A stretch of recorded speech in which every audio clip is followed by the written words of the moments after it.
It's a pleasant afternoon in June. Mel and his best girl, Thera, are enjoying a ride. Well, he's enjoying it. She's not too happy about the way he drives. He's got a good car and he likes to show what it can do. Hey, you're supposed to slow down for a school crossing. Mel doesn't slow down for anything. See that jalopy up ahead? Watch him pass it.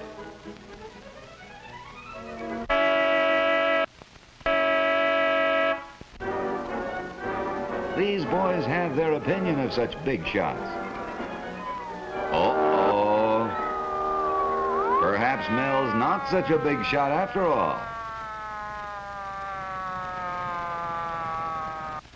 Here we go again.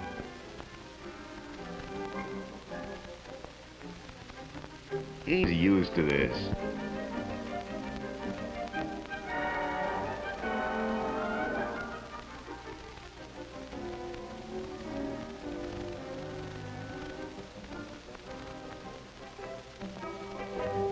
Paying a fine won't be any hardship for Mel.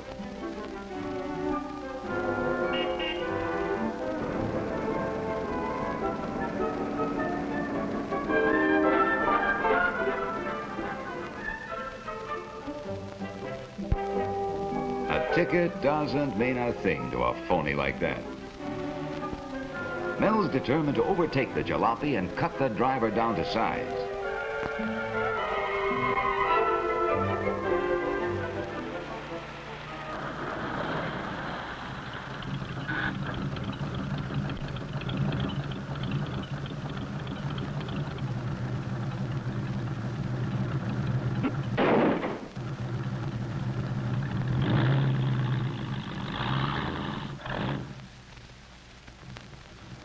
The man wants to know if Mel's going to compete or watch. Mel's going to do whatever that jalopy does, only better. Many boys like Mel were a public problem until in 1950 someone had the idea of turning this abandoned airstrip into a legitimate test course for hot rods. Here they compete under strict rules designed for safety and fair play. This strip at Santa Ana was so successful that others were opened up across the country. Hundreds of clubs have been formed. The hood lifters, the Arabs, throttle jammers, shifters, chaparrals, knuckle busters, clutchers club, dusters, sidewinders, and others with equally fanciful names. Automatic expulsion faces any member who races on the public highways. As a result, the juvenile nuisance problem has been reduced as much as 90% in some communities. Here's Mel and the jalopy. The flagger thinks Thera better get out.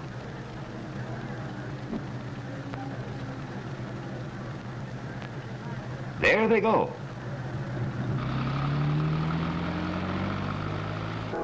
Sideline experts. Mel can't believe it, but it's happening. He's left behind.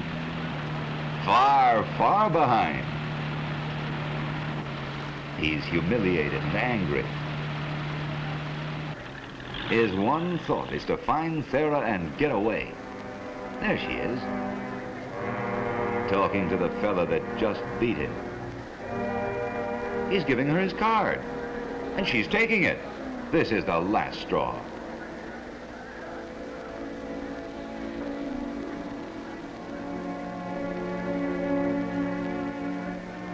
Mel refuses to be impressed.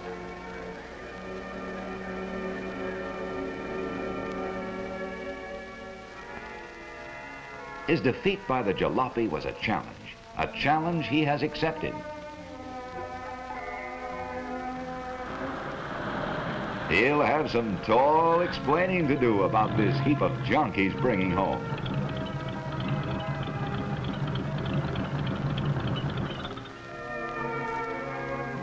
He knows he can handle his folks. He's equally sure he can breeze through this job he's undertaken.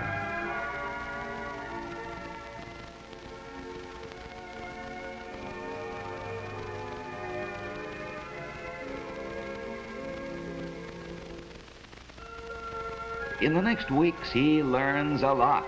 The most important thing being how little he knows.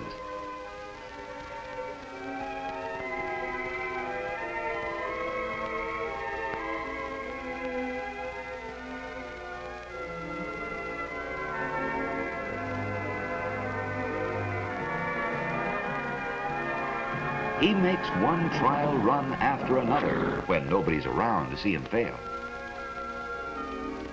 She cuts out when he gets up over 100, and he can't figure why. He's too proud to ask for help, although he knows where he can get it. Thera gave him Dave's card. It's hard for him to pocket his pride. Besides, he's not at all sure of his welcome. Dave looks friendly enough. He'll chance it.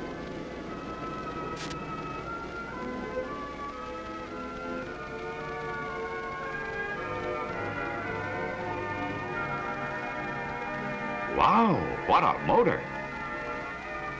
You've really got something here.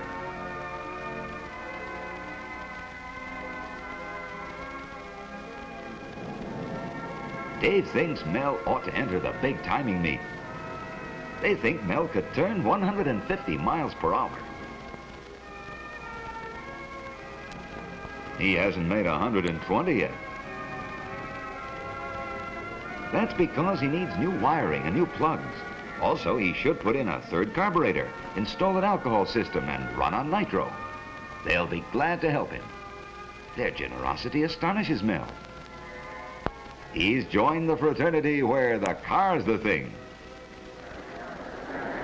The two-day meet has started.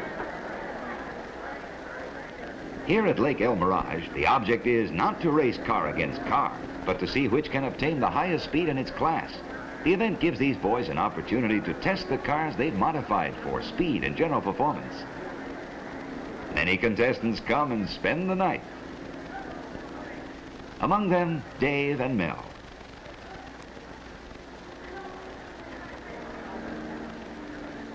There's one of the timing officials. He sees to it that safety is the keynote of these meets.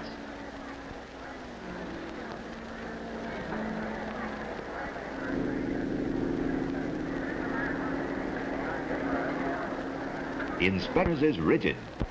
Those that don't pass are eliminated. No boy under 16 is allowed to participate. Those under 21 must have their parents' written consent. Crash helmets are a must.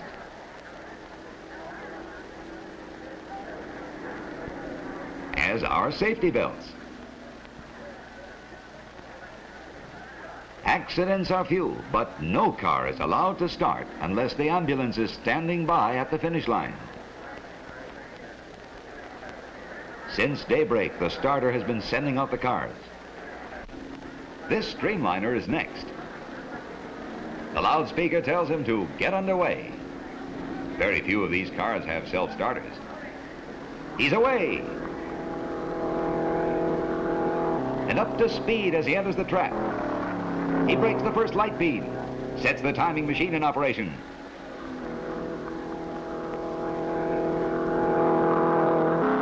He breaks the second light beam at the finish. The time is registered, announced, and recorded at the board under the starter stand.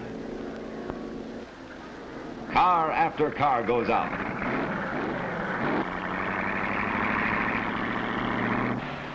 T-roadsters. Belly tanks.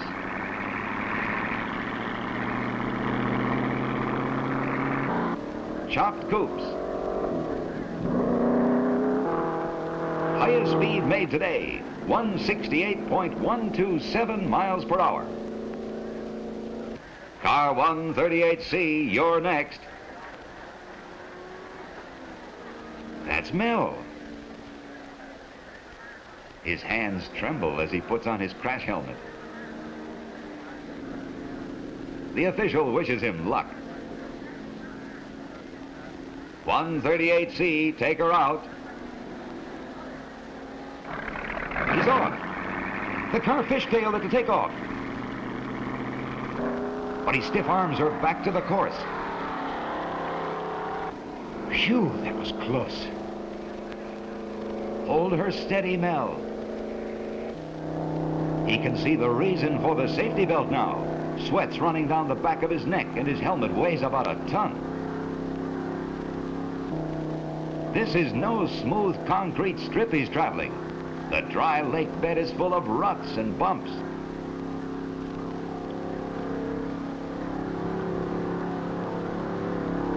But he's in control now and beginning to enjoy the thrill of the run.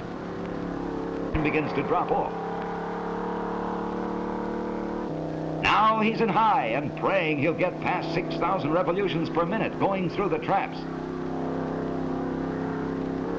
There's the first marker up ahead, and the tachometer says 5,900, 5,950, 6,000. He's in the trap now at 6,500.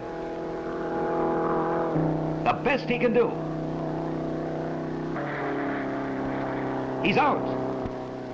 His time? Car 138C turned at 151.06 miles per hour. The time is official. What a welcome awaits him back at the pits. Trophies now instead of traffic tickets. He'll never speed on the highway again. Nor will any of these others. For through this safe and constructive outlet, these boys satisfy their craving for knowledge and speed.